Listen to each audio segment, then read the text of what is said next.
papunta sa seaside. O, yan ang seaside ng Quezon City. Alam nyo ba, this is the best place kasi dito kami nag-umpisa.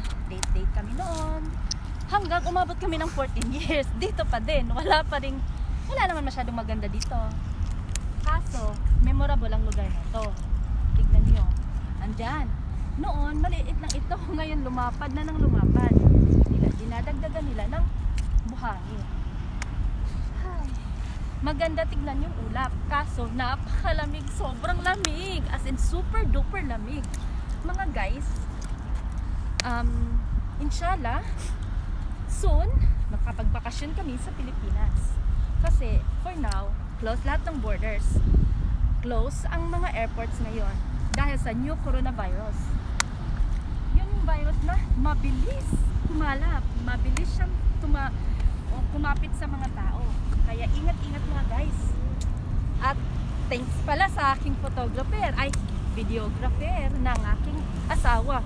Sorry ha, naputikan or nabuhanginan yung bagong sapatos mo. Oh my G! White na white yung sapatos niya. Guys, manunood tayo ngayon sa ating mga hindi siya kabayan. Mga iba-ibang lahi.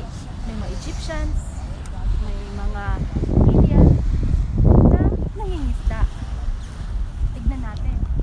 Meron naman itong isa para iwas sa lamig under the heat of the sun. Kaya yan mga guys, mamaya pag nagutom kayo, kain kayo sa Jollibee, KFC. Kasi kami tapos na, busog na. Ito mga guys, ang daming mga birds. Sana ganito din balang araw.